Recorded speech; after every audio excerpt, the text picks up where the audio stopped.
Hi, it's Christmas for birds. I have been building a bird feeder for feeding the birds because it's quite cold out there and sustenance is scarce, and because I enjoy looking at birds and doing things with my hands, and especially because my current bird feeding system is, to put it mildly, not great.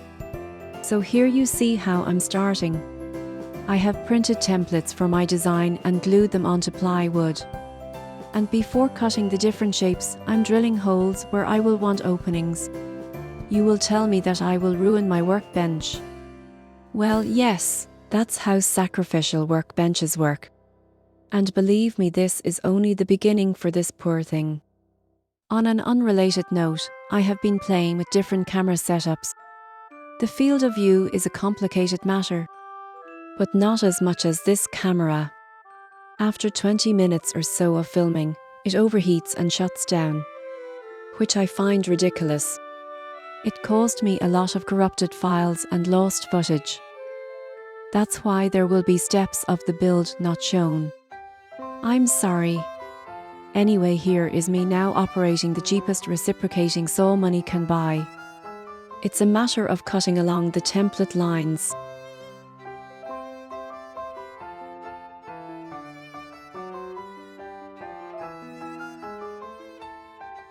Everything is going well, until about now. Blade break. Well, that was bound to happen, and that will not be my only blade on this project. I replaced it and proceeded to cut the holes. That's right, I thread the saw blade in the holes that I started by drilling. That was a bit long and tedious, but in the end I had everything cut.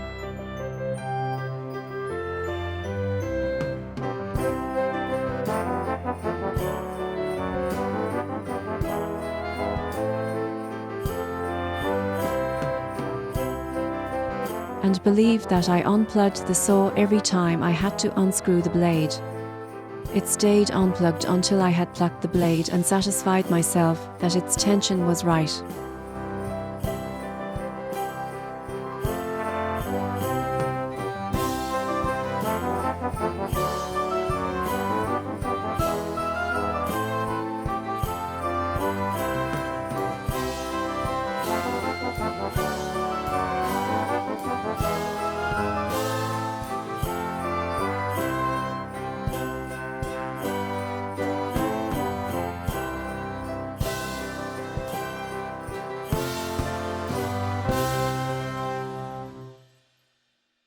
While cutting that, one thing bothered me.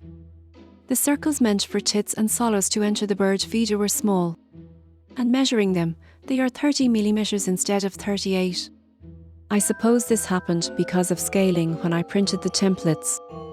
Anyway, this is a bird feeder. Some freehand operative drawing and cutting brought the opening to a better diameter. After sewing came some questionable chamfering with a dull X-Acto knife, because I'm not an animal. But the video is lost forever to the overheating camera. And then there was sanding.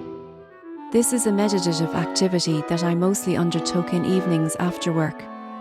I started by sanding the faces with 40 grit.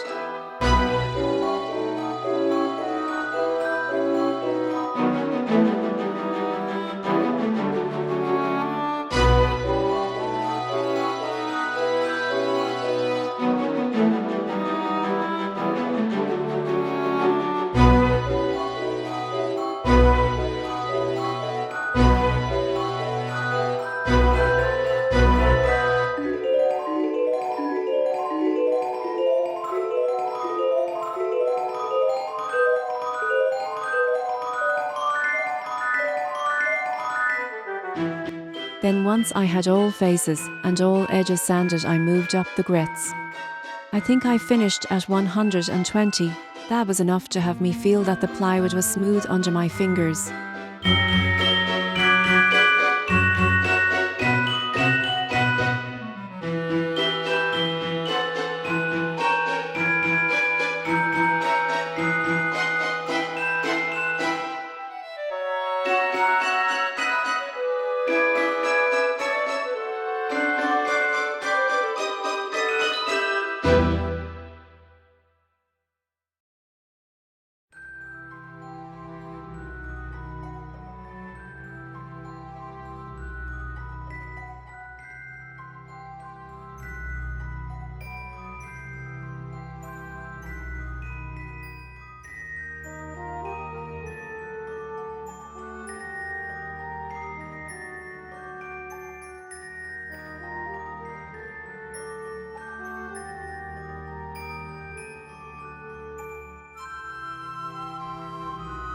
Finally, the last step was gluing.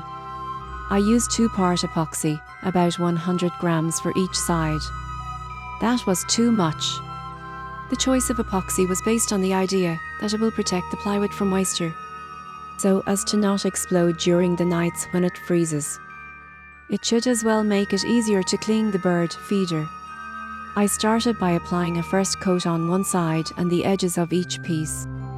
Then I let them dry on small risers in order not to glue them to the workbench.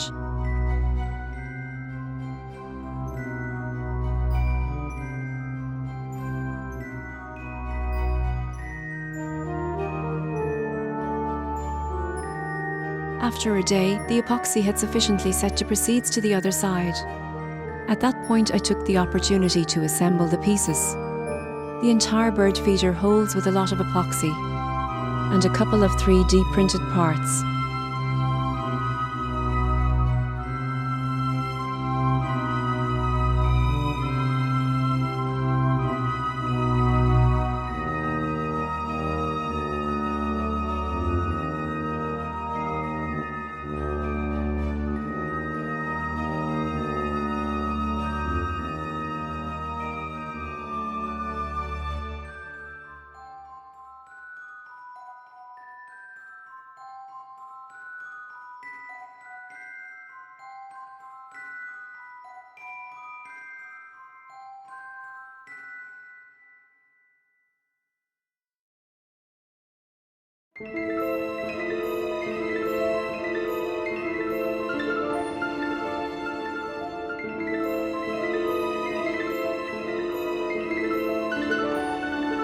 I added some more epoxy in order to have it glue the different pieces.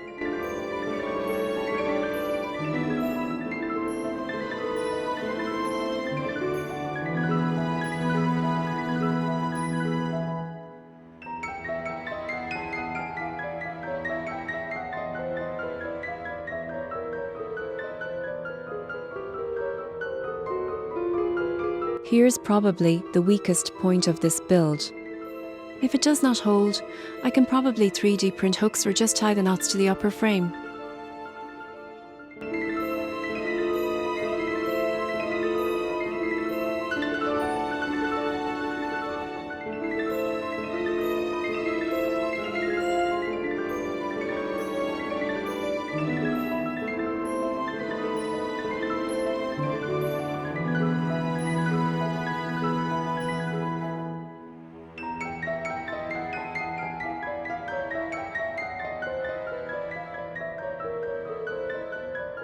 Here is the bird feeder finished, with the open side barred by a transparent acrylic sheet.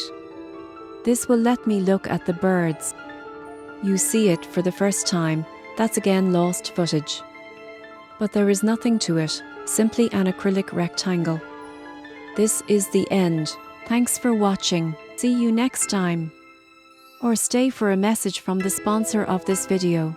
Me. I'm the sponsor of this video. Driving on snow is scary. Be extremely careful if you have to drive on snow. Bye now.